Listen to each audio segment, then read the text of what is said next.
Welcome to Hand It Down. As you can see behind me, there's a bunch of books. They're called journals, and I've been a journal writer for the last 50 years.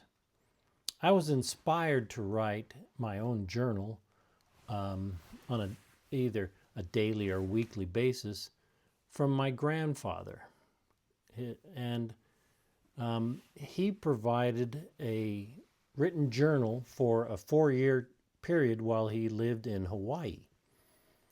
His journals were somewhat interesting, and I learned from that to make my journals a little bit more interesting, that somebody would want to read them based on what he wrote.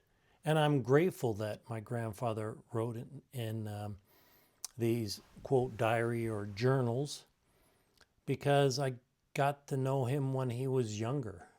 He went there when he was about 20 years old. He eventually met his future wife there. So his journals became my inspiration. And, I'm just an ordinary person. And yet I thought I would like to write about myself and my circumstances. So in these journals behind me, what do I write about? Well, I write about experiences that I have. I also write about experiences of my family members, my wife, my children, and now my grandchildren. I sometimes write about experiences of other people that I meet because I think they're important or they affected me. I write about national history and world history a little bit, but how it affects me and my feelings about them. So in this journal, which I'm just about completed, basically I write just like this. I'll start out by putting a date and the day and where I am, because I've moved many times and I've traveled many places. So I'll write down the city and the country where I am, and that gives a basis for those who read it after me. Well, luckily I've written all these journals, and so they're going to become the basis for me to document my life. I could actually just take a photo from the day of my journal and read my journal entry, and that's the story about that day. So I have thousands of possible entries in my life story. And the app that I'm working on, which is basically a photo story app, simply takes one photo and then just tells the story. Journaling is important, and many of you have not probably written a journal, or you've done so sparingly, or a diary. Well, it doesn't matter if you haven't done it in the past, but I'd encourage you to start writing now. You might be in your 40s or 50s, 60s or 70s, or even 80s.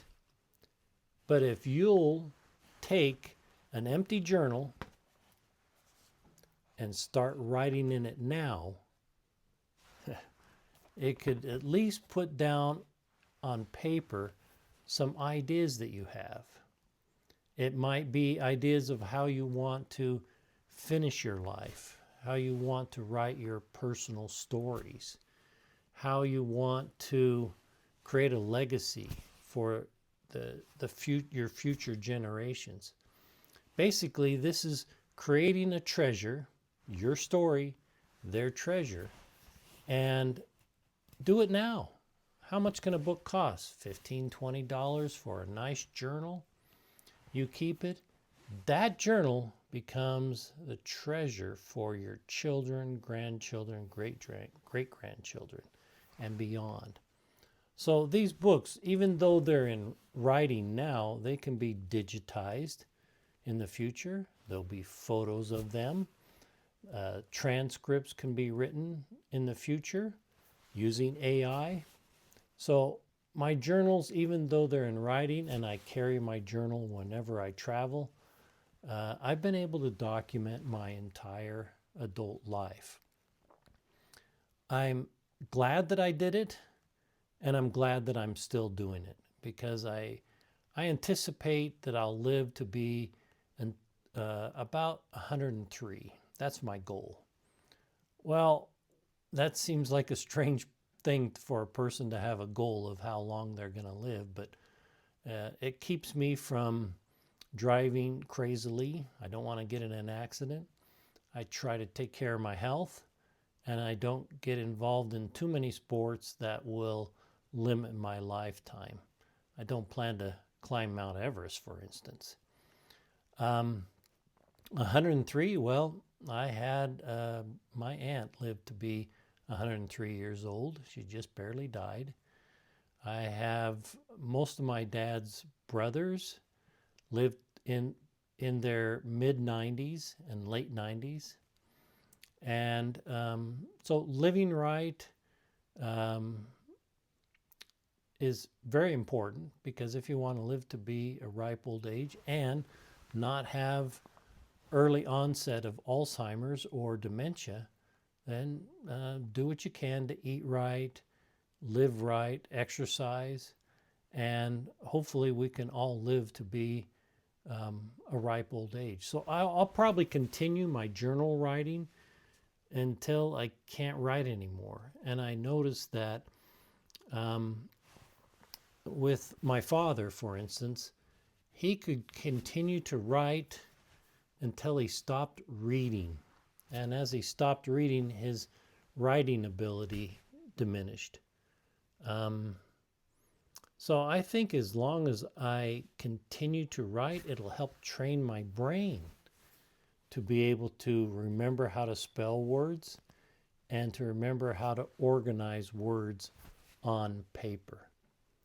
So Handed Down is all about taking journals or taking letters, because these are simply like letters, and organizing them to share for the next generations. So your story becomes their treasure.